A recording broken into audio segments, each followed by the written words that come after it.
Okay, ladies and gentlemen, we are already running a little bit late, so let's try and catch up and make up time for this technical session.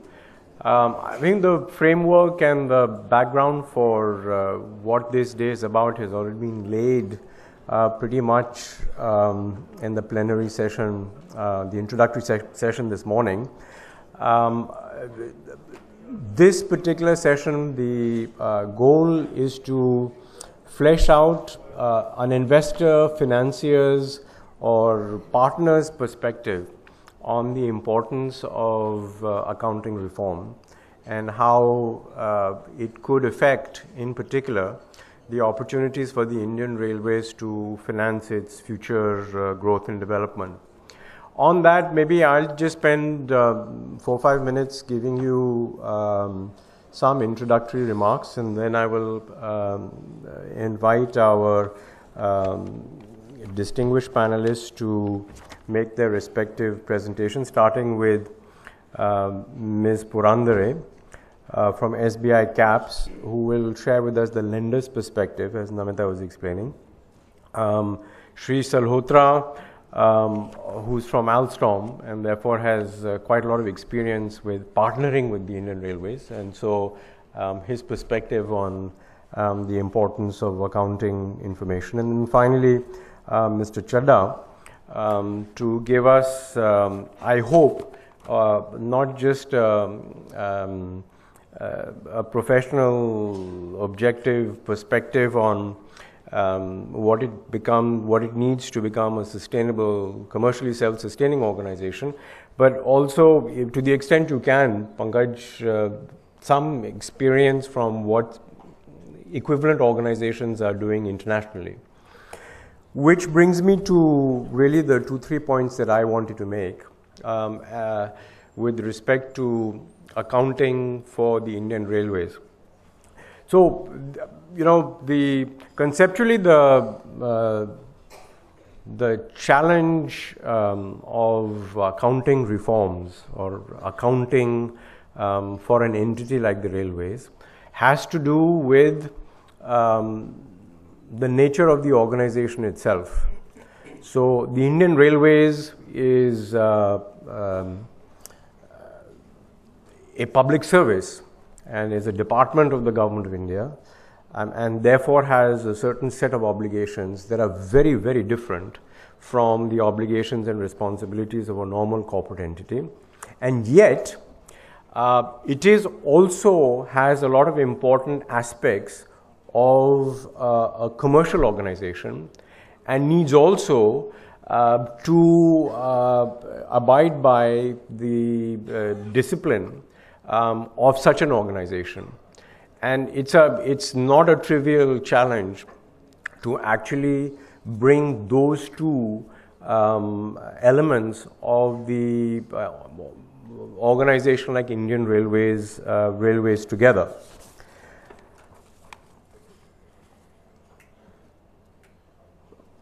A very brief word on what I think is more precisely the nature of the challenge. So, I mean, I'm an economist by training, so I use a certain vocabulary to describe complex problems, but in essence, it's an extreme case of maximizing efficiency and productivity given very, very severe constraints. So it's a constrained maximization problem. Now, what are the constraints that the Indian Railways faces, right? Broadly speaking, you have three sets of stakeholders at least, external stakeholders to whom you are accountable. First and foremost are the taxpayers, and the taxpayers expect that the funds or the taxes that they contribute are being used in an effective manner to deliver something that is in the public interest, that is in the national interest, without any waste. I mean, there was a very interesting statistic that I came across the other day. In India, it turns out that less than 4.5% of our voters are actually taxpayers. And there is, as you can see with the challenges that we are facing with demonetization, that there is a great sense amongst a very large number of citizens in this country that they don't feel obliged to pay taxes, and they don't feel obliged to pay taxes because they feel that government or the state is not giving them the quality of service that they believe they should get.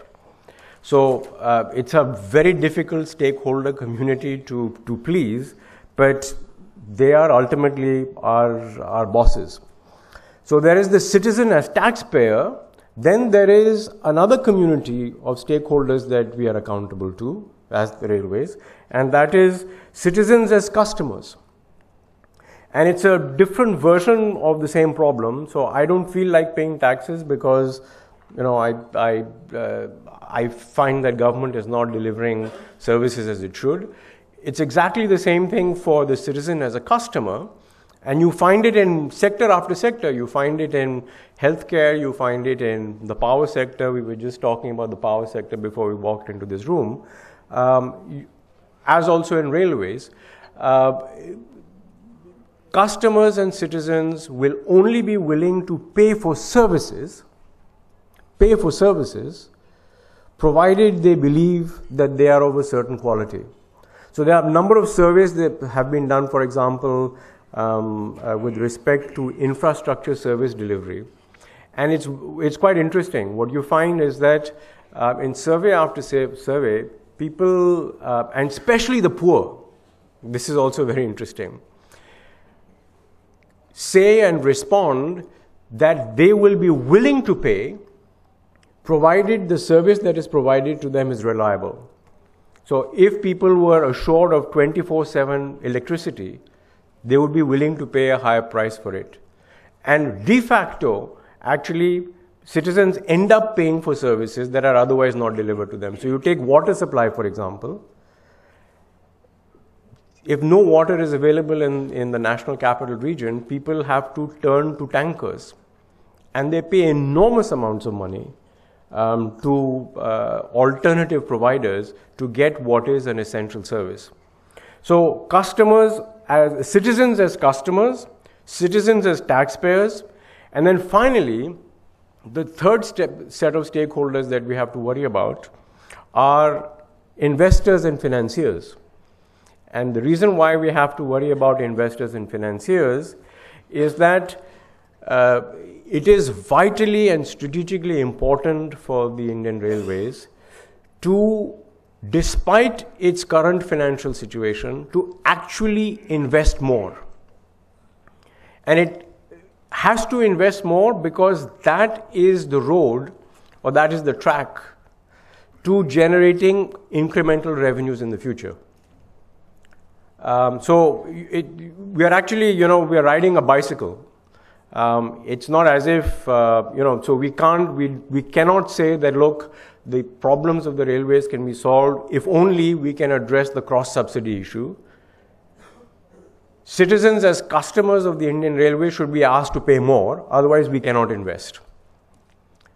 The problem with that expectation is that you cannot expect citizens as customers to pay more unless citizens feel that the service they are getting from the railways is actually of a certain quality.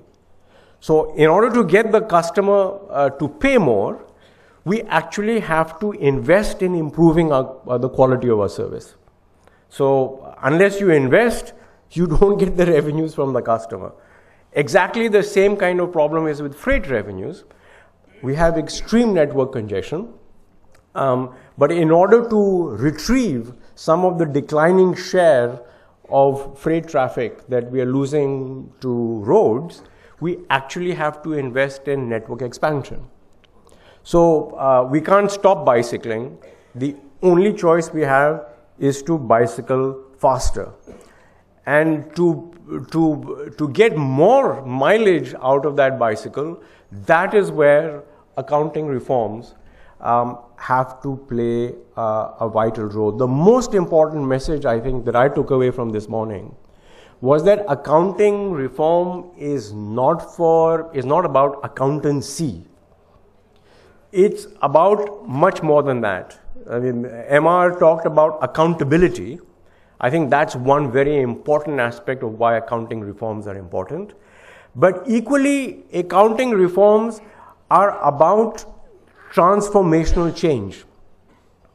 So, you know, when you talk about, you know, the three legs of your program, one is accrual accounting, then there is cost accounting, and the third one is outcome-based accounting. The latter two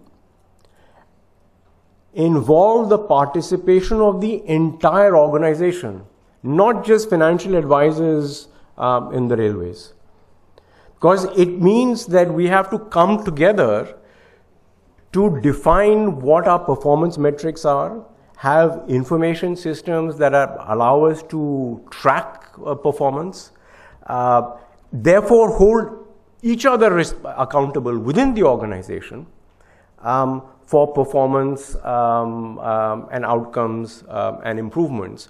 And from experience in many other organizations, corporate and non-corporate, using information that becomes available from greater transparency in accounting can be an extremely powerful tool to drive transformational change, because that information is very, very rich source for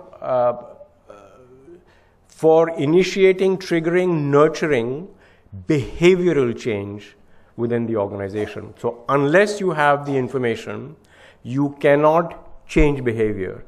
When you have the information, you can hold the mirror to people and say, look, this is what we agreed to do, but this is what is actually happening. Therefore, I can now hold you accountable for the results that weren't met.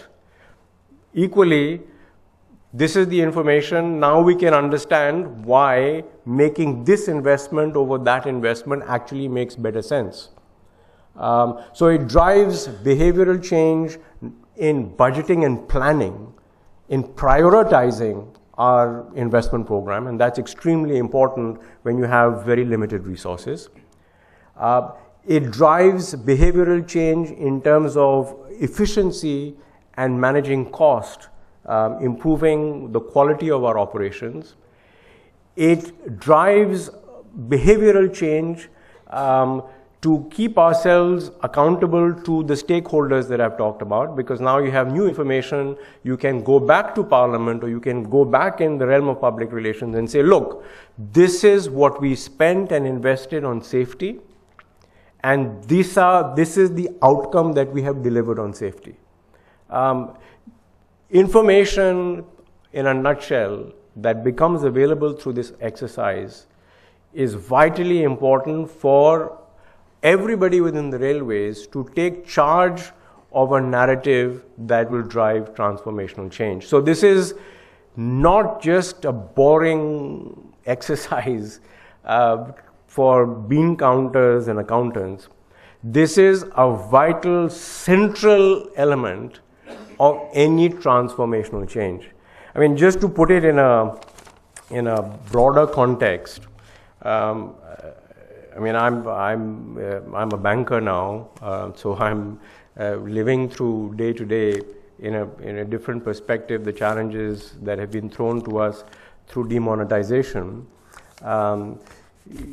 The expectation and the hope through this whole demonetization exercise is that this discontinuity will drive behavioral and transformational change across the whole country, right? Our goal really is, in many ways, it's a much broader context. As a country, my personal view is that we cannot have a country of 1.2 billion people where the state machinery, and the railways is one of the largest components of the state machinery, unless that state machinery functions to a much higher level of productivity and efficiency, That is the first step we need to take to drive transformational change in the country generally.